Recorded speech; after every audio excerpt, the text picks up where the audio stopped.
I was pumping gas when I noticed the sedan had been idling across the lot for 3 minutes without anyone getting out. It was a Tuesday night in January, almost midnight, and the station was empty except for me. The driver was watching me in his side mirror.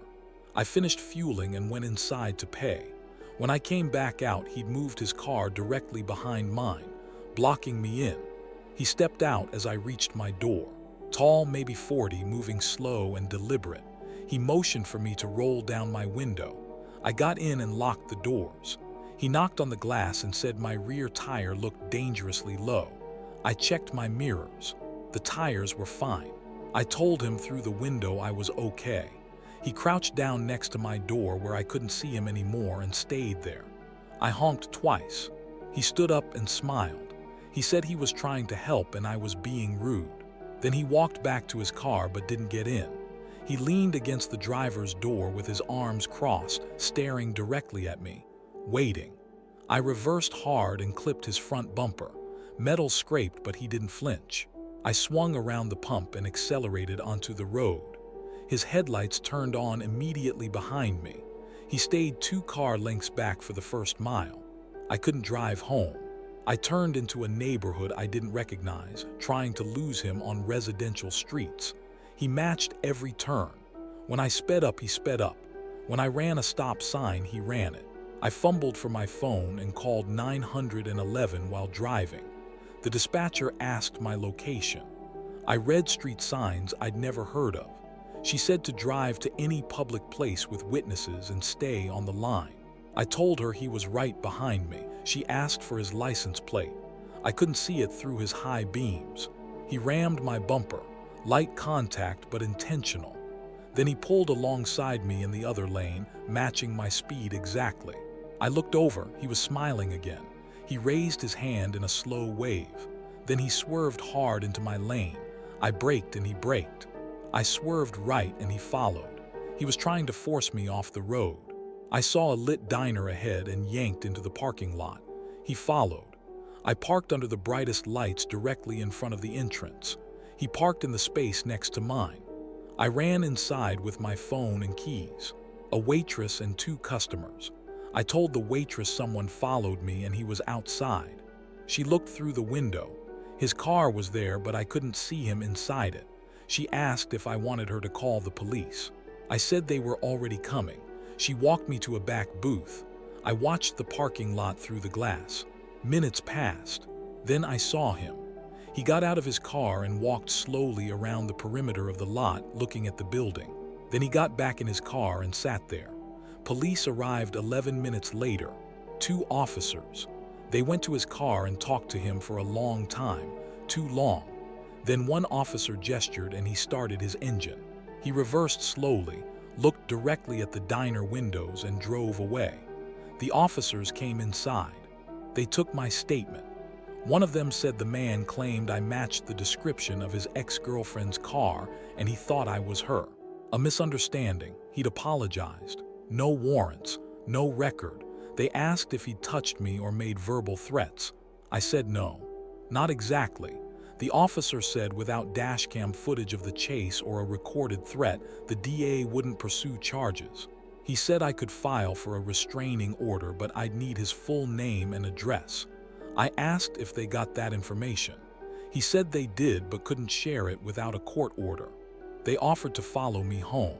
I waited while they walked me to my car. I checked the backseat. Empty. They followed me the entire 20-minute drive. I watched them pull away from my apartment complex and I went inside and locked every lock. 4 nights later, I came home from work at 11 p.m. I parked in my assigned space and saw the sedan 3 rows over. Same make, same color. I walked closer. Same license plate, engine off, empty inside. I called the police. They said they'd send someone. I waited in my car with the doors locked. 20 minutes later, a patrol car arrived. I pointed to the sedan. The officer walked over and checked it. He came back and said it was unoccupied and legally parked in a visitor space. He asked if I'd seen anyone near it. I said no.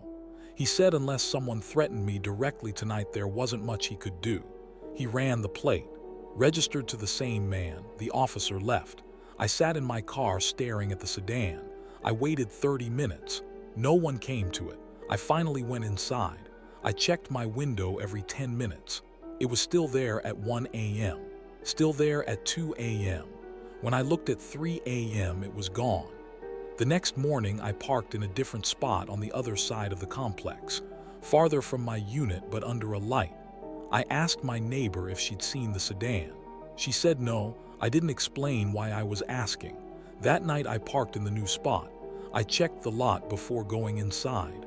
No sedan. I started using that spot every day. For 2 weeks nothing happened. Then I came home late on a Wednesday and found someone had slashed my front tire. Just one. The passenger side. No other cars in the lot were damaged. I called the police. They filed a report. They said there were no cameras covering that section of the lot. I had the tire replaced the next day. That weekend, I installed a dash cam that recorded while parked. I angled it to capture the space in front of my car. I told myself it would help if anything else happened. The sedan came back 6 days later, different spot, same section of the lot. I called the police immediately. They arrived 14 minutes later. It was already gone. I showed them the timestamp from my dash cam. They said they'd follow up. No one ever did. It happened twice more over 3 weeks, always at night, always when I was home, never long enough for police to arrive. The dashcam never caught him getting in or out, just the car appearing in frame and then gone. After the 4th time, I went to the police station in person. I brought printed photos of the sedan with timestamps. I asked what else I could do. The detective said the man wasn't breaking any laws by parking in a public visitor lot. He said unless he approached me or damaged my property again, there was nothing they could charge him with. The sedan stopped coming after that. 5 weeks of nothing. I started to think it was over. Then yesterday I found something under my windshield wiper, a small piece of paper folded in half. I thought it was a flyer. I opened it. It was a gas station receipt from January. Same station, same night. The timestamp matched when I'd been there. On the back, someone had written my license plate number and the word soon.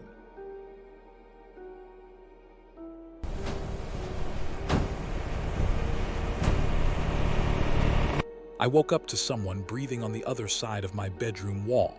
It was 2 a.m. on a Wednesday in January. I lived alone in a rental house at the end of a gravel road. The sound was coming from directly behind my headboard, slow and rhythmic. Then I heard fingernails dragging down the drywall from inside the wall. I turned on the lamp. The sound stopped instantly. I waited. Nothing. I turned off the lamp and the scratching started again, deliberate and slow. I got up and pressed my ear to the wall. Silence. I knocked twice. 2 knocks came back. I grabbed my phone and went outside. I walked the perimeter with the flashlight on. The bedroom wall back to woods.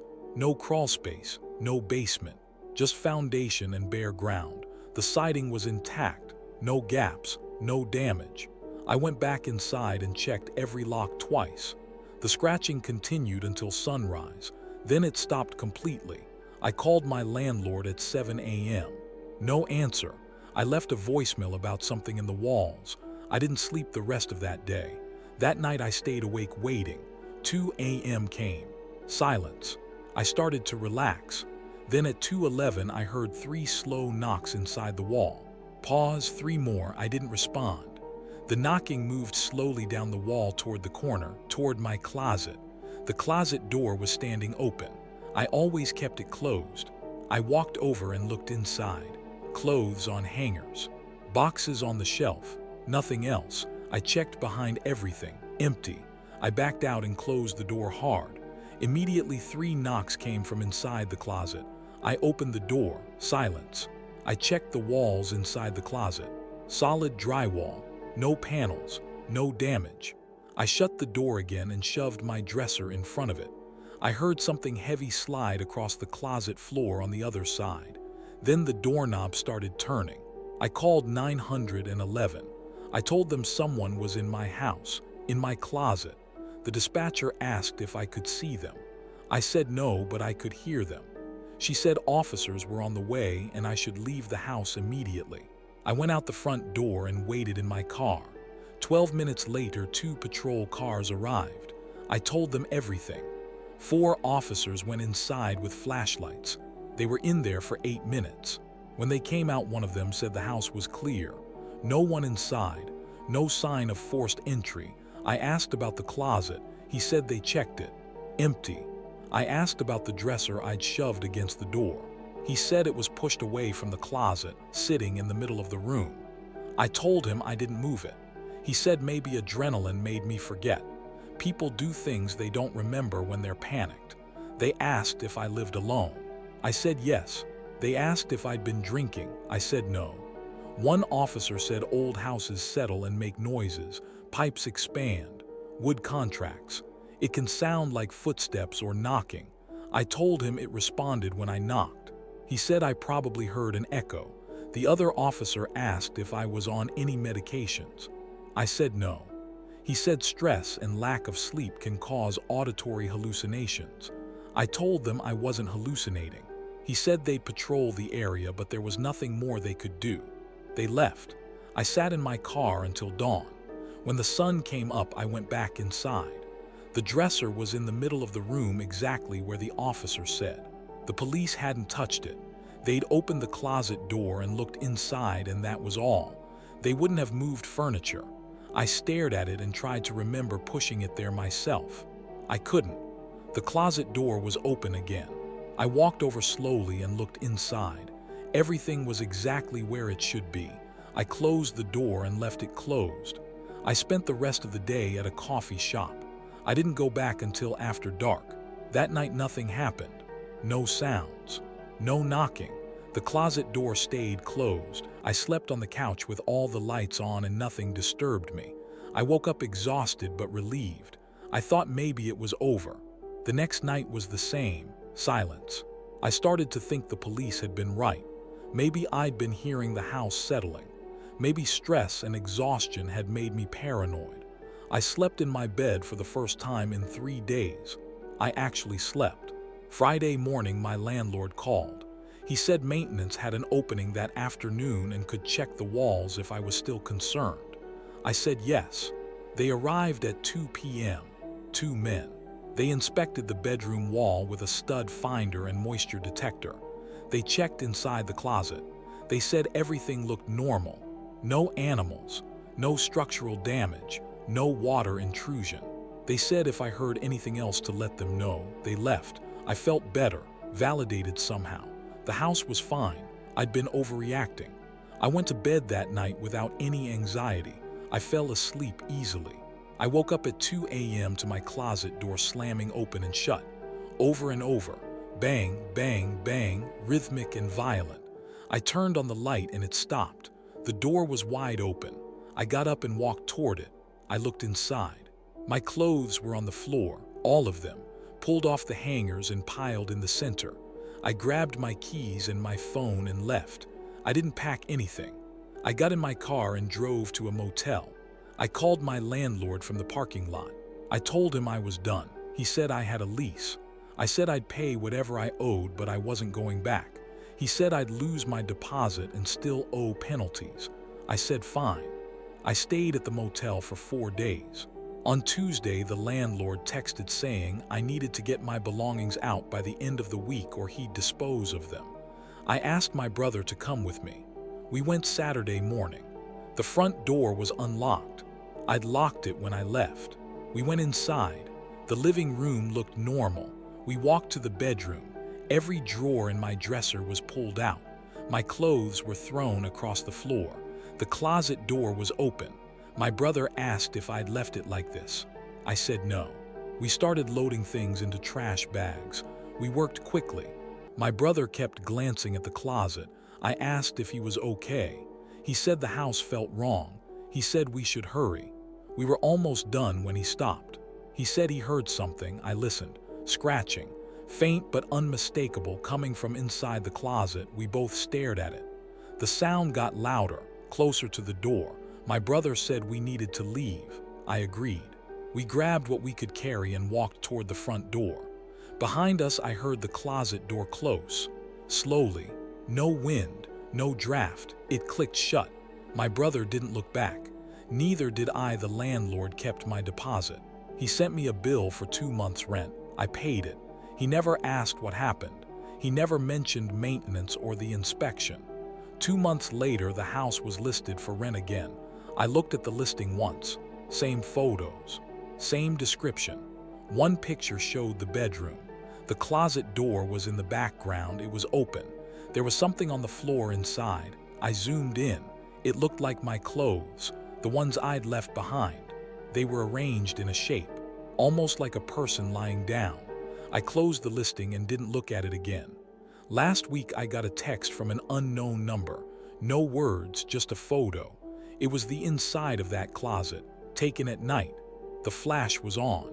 In the back corner, there were 2 points of light, low to the ground, reflecting. They were positioned where eyes would be if someone was crouching there. I blocked the number. This morning, I got another text. Different number, same photo, but closer this time. The points of light were larger, clearer. I could see the outline of a face around them now. I haven't opened any messages since.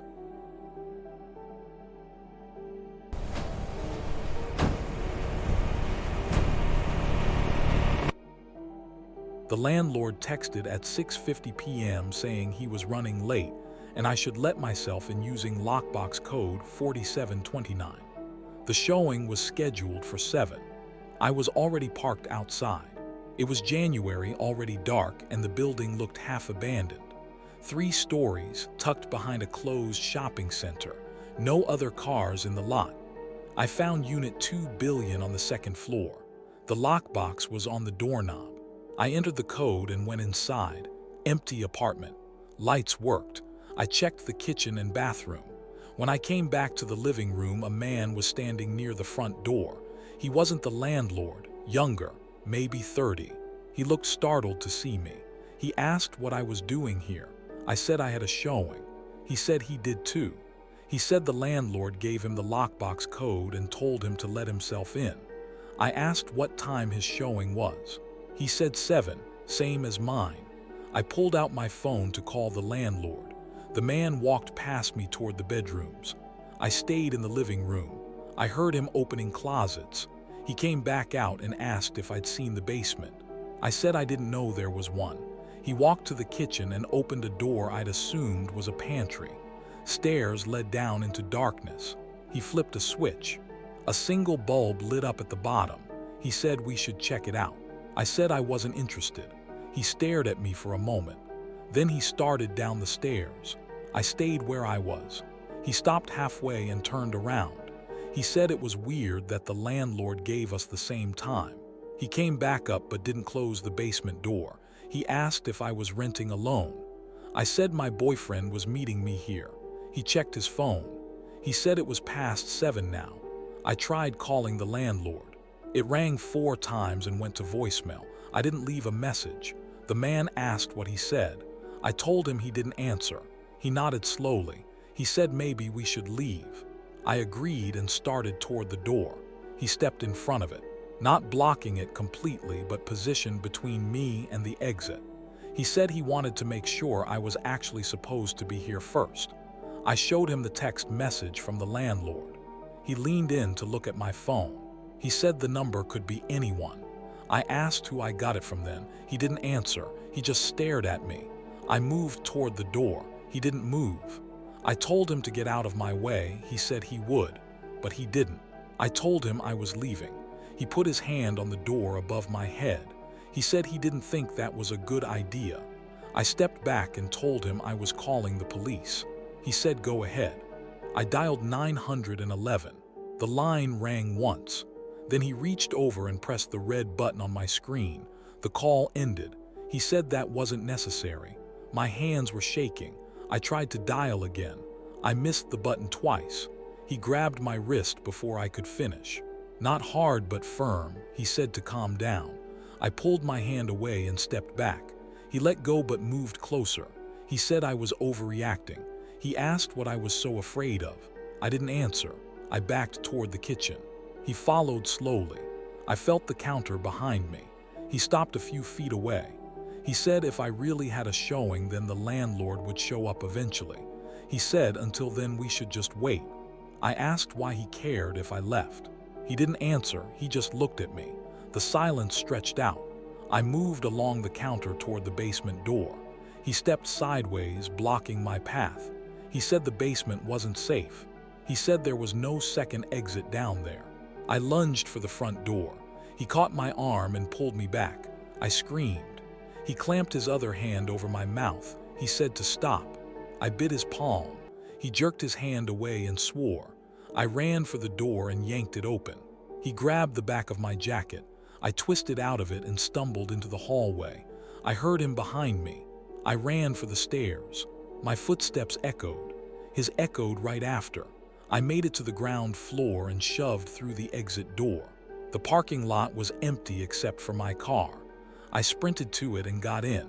I locked the doors and started the engine. I looked up at the building. He was standing in the second floor window of Unit 2 billion, watching me. I reversed and drove out of the lot. I didn't call the police until I was 10 minutes away. I pulled into a gas station and told the dispatcher everything. She took my information and said she'd send officers to check the building. She asked if I needed medical attention. I said no. She said someone would follow up. No one ever did. I called the landlord the next day. He answered. He said he'd been trying to reach me. He said he had to cancel last night's showing because of an emergency. He said he texted me around 5 p.m. I checked. No text. He asked if I still went to the apartment. I said yes. I told him about the man. The landlord went quiet. Then he said he didn't schedule anyone else for that time. He said he didn't give anyone the lockbox code except me. He asked what the man looked like. I described him. The landlord said he'd never seen anyone matching that description. I asked how the man got in. The landlord said he didn't know. He said he'd checked the lockbox logs. He called me back an hour later. He said the lockbox was accessed twice that night, once at 6:52, once at 6:58. He said both times someone used code 4729, the code he'd given only to me. I asked if someone could have guessed it. He said it was possible but unlikely. He asked if I wanted to reschedule. I said no. He said he understood. 2 weeks later, I was searching rental listings and saw Unit 2 billion posted again. Different photos this time. I clicked through them. One showed the living room. In the background near the basement door, there was something on the wall I hadn't noticed before, a dark smudge. I zoomed in. It looked like a handprint. The listing was taken down the next day. Last week I got an email from an address I didn't recognize. No subject line. The message said, "You forgot something." There was an attachment. I didn't open it at first. I stared at it for a long time, then I clicked it. It was a photo of my jacket, the one I'd left behind. It was laid out flat on a wood floor, the apartment floor. In the background, I could see the edge of the basement doorway. I deleted the email. Then I checked my closet. My jacket wasn't there. I thought maybe I'd left it somewhere else. A restaurant, my car, I couldn't remember. This morning I got another email, same address. No subject line again. The message said, same building, same unit. I'll wait. I haven't responded, but I drove past the building yesterday. I don't know why, I just needed to see it. The parking lot was empty. The building looked the same, dark, abandoned, except Unit 2 billion, the lights were on.